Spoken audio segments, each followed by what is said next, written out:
Hello बच्चों, आप सभी के लिए नवोदय विद्यालय एंट्रेंस एग्जाम 2027 की तैयारी अब शुरू हो चुकी है। तो जल्दी से इस वीडियो को लाइक कर अपना प्यारा सा नाम कमेंट बॉक्स में लिख देना।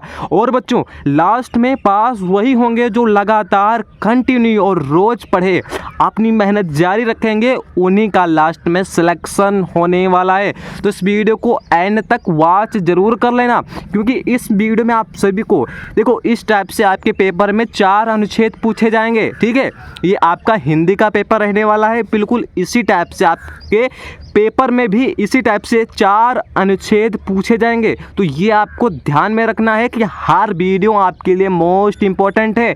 मात्र 10 मिनट में आपको मैं सिखाऊंगा किस तरीके से कौन से गद्यांश को किस टाइप में सॉल्व करना है। ठीक है, तो इस वीडियो को शुरू करते हैं। दोस्तों, मेरा नाम उपेंद्र रावत है। मैं जवाहर नवोदय विद्यालय का चयनित छात्र आपको इसी यूट्यूब चैनल पर लगभग 24,000 बच्चों से अधिक बच्चों को अभी पढ़ाता आ रहा हूं। 2 साल का एक्सपीरियंस हो चुका है। बहुत सारे बच्चे इसी चैनल से पढ़कर सेलेक्ट हुए हैं। तो अगर आप भी सेलेक्ट होना चाहते हैं तो समझ लेना, आपको मेहनत तो करनी ही पड़ेगी हर एक तरीके से, और आपको एक तरीके से आपको प्रॉपर गाइडेंस मिलेगा। आपको किस तरीके से तैयारी करनी है, कितने दिनों में नवोदय विद्यालय की तैयारी होगी, कंप्लीट जानकारी आपको इसी यूट्यूब चैनल पर देखने को मिलेगी। तो इसलिए कहता हूँ चैनल को सब्सक्राइब जरूर कर लेना। तो सबसे पहले पीएम श्री यानी कि पीएम, अब ये जो नवोदय विद्यालय का नाम है इसके आगे अब जुड़ गया है नया नाम पीएम श्री जवाहर नवोदय विद्यालय। ठीक है, तो ये आपको ध्यान में रखना है।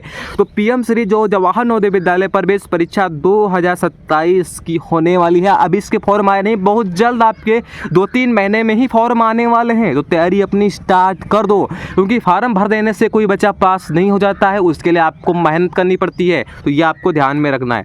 तो ये हिंदी का पूरा पेपर रहने वाला है। तो मैं आपको कंप्लीट बताने वाला हूं और ट्रिक से समझाने वाला हूं किस तरीके से आपको अनुच्छेद करना है। तो देखो भैया, अनुच्छेद का मतलब क्या होता है, पहले इसका मतलब समझ लो। अनुच्छेद भैया, अनुच्छेद का यही मतलब होता है कि आपको एक कहानी दी गई होगी, आपसे जैसे आपके पिताजी आपके जो टीचर्स होंगे स्कूल में वो कहानी सुनाते होंगे। तो भाई कहानी से ही कुछ प्रश्न उठा लिए जाते हैं। जैसे एक लड़के का नाम मोहन था, तो प्रश्न बन जाएगा कि लड़के का कहानी में नाम क्या था। तो हो जाएगा कि लड़के का कहानी में नाम मोहन था, तो आपका Mohan is the right option हो जाएगा। तो ऐसे ही आपको ध्यान में रखना है। तो भाई सबसे पहले आपको अच्छे तरीके से पहले आपको प्रश्न को पढ़ना है।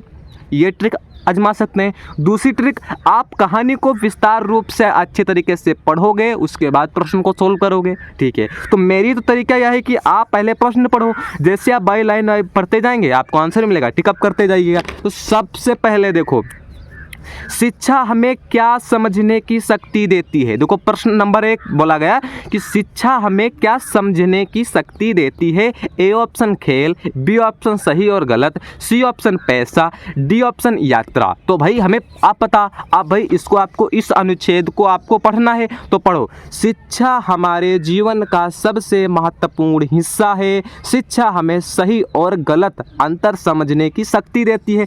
तो यहाँ पर आपने समझा सही और गलत बताया गया। तो इसी में यही तो पूछा गया प्रश्न, शिक्षा हमें क्या समझने की शक्ति देती है। तो सही और गलत में अंतर समझने की शक्ति देती है। तो आपका कौन सा करेक्ट ऑप्शन होगा? आप बोलोगे B option is the right option आपका हो जाएगा। तो इसी तरीके से दूसरा वाला भी कर लेते हैं।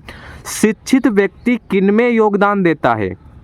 अब आगे पढ़ोगे, एक शिक्षित व्यक्ति समाज और देश के विकास में महत्वपूर्ण योगदान देता है। किसमें? समाज में और देश के विकास में। सब देखो, अब ऑप्शन में समाज और देश के विकास में हाँ दिया गया है, समाज और देश के विकास में। तो आपका कौन सा करेक्ट ऑप्शन होगा? आप बोलोगे A option is the right option आपका हो जाएगा। देखो इसी तरीके से पूछे जाएंगे, आपको हर वीडियो को वॉच करना है। ठीक है, यही लोग वीडियो देखकर जो आप जैसे कुछ बच्चे होंगे वो कंटिन्यू बने रहेंगे, उन्हीं का लास्ट में सिलेक्शन होगा। आप ऐसे नहीं है कि आज आपने पढ़ लिया कल छोड़ देंगे, ऐसा नहीं है। आपको कंटिन्यू, भले ही आप कम पढ़ें, थोड़ा थोड़ा पढ़ें, मगर आपको डेली पढ़ना पड़ेगा। ये चीज़ मेन होती है टॉपर्स के लिए। जो भी बच्चे पास हुए उनसे पूछोगे तो अगर आप किसी बच्चे से पूछोगे आप भाई कैसे पास हुए, तो वो यही बोलेंगे कि हम रोज़ पढ़ते गए, सिलेक्शन हो गया। तो भाई रोज़ पढ़ते थे वो, तो ये आपको ध्यान में रखना है। ठीक है, अब तीसरा प्रश्न क्या बोलता है? तीसरा प्रश्न बोलता है कि शिक्षा यानी कि हम शिक्षा के माध्यम से क्या प्राप्त कर सकते हैं। तो भाई देख लो हम भाई क्या प्राप्त कर सकते हैं, तो शिक्षा के माध्यम से क्या प्राप्त कर सकते हैं, तो आगे पढ़ोगे कि शिक्षा के माध्यम से हम ज्ञान प्राप्त कर सकते हैं। क्या प्राप्त कर सकते हैं? ज्ञान प्राप्त कर सकते हैं। तो इसमें आपका कौन सा करेक्ट ऑप्शन होगा? आप बोलोगे इसकी सर जी हमारा बी वाला करेक्ट हो जाएगा। देखो कितनी आसानी से हो रहा है, क्योंकि आपको कॉन्सेप्ट पता होना जरूरी है, ये आपको ध्यान में रखना होगा बच्चों। यही तो आपको ध्यान में रखना है। जब तक हम किसी के बारे में सोचेंगे नहीं, कॉन्सेप्ट नहीं पता होगा, तब हम क्वेश्चन नहीं सोल्व कर पाएंगे बेटा। तो ये आपको ध्यान में रखना है। चौथा प्रश्न, आज के समय में बिना शिक्षा के क्या कठिन है। तो भाई आगे पढ़ लो क्या बोला गया कि हम जीवन बेहतर ज्ञान प्राप्त करते हैं और अपने जीवन को बेहतर बना सकते हैं। आज के समय में शिक्षा के बिना सफलता प्राप्त करना बहुत कठिन है। शिक्षा प्राप्त करना बहुत कठिन है, यानी कि सफलता प्राप्त करना बहुत ही कठिन है। तो भाई लिखोगे सोना। भाई क्या कठिन है? सोना तो बिल्कुल नहीं, गलत। खाना, ये भी गलत हो जाएगा। सफलता प्राप्त करना, यहाँ पर बताया गया ना कि सफलता प्राप्त करना बहुत कठिन है।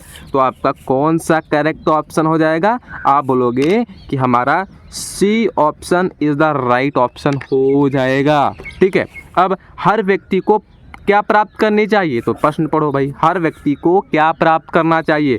तो इसीलिए हर व्यक्ति को शिक्षा प्राप्त करना करनी चाहिए। तो शिक्षा आपका A option is the right option आपका हो जाएगा। तो एक जो आपसे अनुच्छेद पूछा जाएगा उसके कितने प्रश्न पूछे जाएंगे? 1 2 3 4 5, यानी कि जो एक आपका अनुच्छेद होगा उससे टोटल 5 प्रश्न पूछे जाएंगे।